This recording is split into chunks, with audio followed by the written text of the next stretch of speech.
रोज एक कहानी।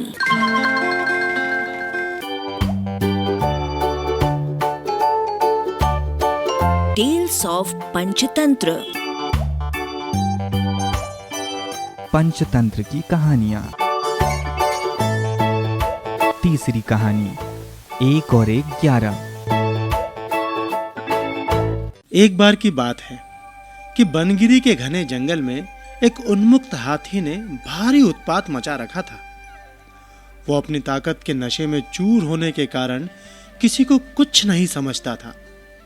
बनगिरी में ही एक पेड़ पर एक चिड़िया और चिड़े का छोटा सा सुखी संसार था। चिड़िया अंडों पर बैठी नन्हे नन्हे प्यारे बच्चों के निकलने के सुनहरे सपने देखती रहती। एक दिन क्रूर हाथी गरजता चिंघाड़ता पेड़ों को तोड़ता मरोड़ता उसी ओर आया। देखते ही देखते उसने चिड़िया के घोंसले वाला पेड़ भी तोड़ डाला। घोंसला नीचे आ गिरा, अंडे टूट गए और ऊपर से हाथी का पैर उस पर पड़ा। चिड़िया और चिड़ा चीखने चिल्लाने के सिवा और कुछ न कर सके। हाथी के जाने के बाद चिड़िया छाती पीट पीट कर रोने लगी। तभी वहां कठफोड़वी आई। वो चिड़िया की अच्छी मित्र थी। कठफोड़वी ने उनके रोने का कारण पूछा तो चिड़िया ने अपनी सारी कहानी कह डाली। कठफोड़वी बोली, इस प्रकार गम में डूबे रहने से कुछ नहीं होगा। उस हाथी को सबक सिखाने के लिए हमें कुछ करना होगा। चिड़िया ने निराशा दिखाई। हम छोटे मोटे जीव उस बलशाली हाथी से कैसे टक्कर ले सकते हैं? कठफोड़वी ने समझाया, 1 और 1 मिलकर 11 बनते हैं। हम अपनी शक्तियां जोड़ेंगे। कैसे? चिड़िया ने पूछा। एक भंवरा मेरा मित्र है, हमें उससे सलाह लेनी चाहिए।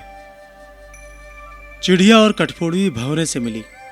भंवरा गुनगुनाया, ये तो बहुत बुरा हुआ। मेरा एक मेंढक मित्र है, आओ उससे सहायता मांगे। अब तीनों उस सरोवर के किनारे पहुंचे जहां वो मेंढक रहता था। भंवरे ने सारी समस्या बताई। मेंढक भर्राए स्वर में बोला, आप लोग धैर्य से जरा यहीं मेरी प्रतीक्षा करें, मैं गहरे पानी में बैठकर सोचता हूं। ऐसा कहकर मेंढक जल में कूद गया।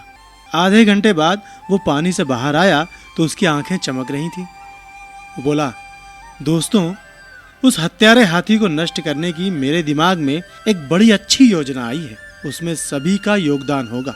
मेंढक ने जैसे ही अपनी योजना बताई, सब खुशी से उछल पड़े। योजना सचमुच ही अद्भुत थी। मेंढक ने दोबारा बारी बारी सबको अपना अपना रोल समझाया। कुछ ही दूर वो उन्मत्त हाथी तोड़ फोड़ मचाकर, वो पेट भरकर कोंपलों वाली शाखाएं खाकर मस्ती में खड़ा झूम रहा था। पहला काम भंवरे का था।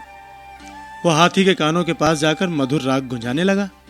राग सुनकर हाथी मस्त होकर आंखें बंद करके झूमने लगा।